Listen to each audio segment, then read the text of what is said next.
లైంగిక వేధింపుల కేసులో బుల్లితెర నటుడు అరెస్ట్. కన్నడ బుల్లితెర నటుడు చరిత్ బాలప్ప లైంగిక వేధింపుల కేసులో బీఎన్జీఎల్ పోలీసులు అతన్ని అరెస్టు చేశారు. ప్రేమ పేరుతో మోసం చేసి లైంగిక దాడికి పాల్పడ్డాడని, డబ్బులు ఇవ్వాలని వేధించేవాడని, ప్రైవేట్ వీడియోలు లీక్ చేస్తామంటూ బెదిరించాడని బాధిత యువతి ఫిర్యాదులో పేర్కొంది. చరిత్ బాలప్ప కన్నడలో పాపులర్ ముద్దులక్ష్మి సీరియల్తో పాటు తెలుగులో పలు సీరియళ్లలో నటించి ప్రేక్షకుల మెప్పు పొందాడు. గతంలో చరిత్ బాలప్ప నటి మంజును పెళ్లి చేసుకుని అనంతరం విడాకులు తీసుకున్నాడు. కేసును నమోదు చేసిన పోలీసులు చరిత్పై చర్యలు తీసుకునేందుకు సిద్దమయ్యారు. చరిత్ బాలప్ప అరెస్టు వార్త కన్నడ తెలుగు పరిశ్రమల్లో సంచలనంగా మారింది. లైంగిక వేధింపుల కేసులో బుల్లితెర నటుడు అరెస్ట్.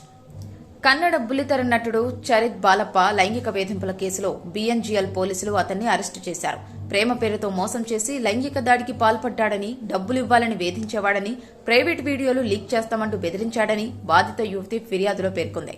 చరిత్ బాలప్ప కన్నడలో పాపులర్ ముద్దులక్ష్మి సీరియల్తో పాటు తెలుగులో పలు సీరియళ్లలో నటించి ప్రేక్షకుల మెప్పు పొందాడు. గతంలో చరిత్ బాలప్ప నటి మంజును పెళ్లి చేసుకుని అనంతరం విడాకులు తీసుకున్నాడు. కేసును నమోదు చేసిన పోలీసులు చరిత్పై చర్యలు తీసుకునేందుకు సిద్దమయ్యారు. చరిత్ బాలప్ప అరెస్టు వార్త కన్నడ తెలుగు పరిశ్రమల్లో సంచలనంగా మారింది.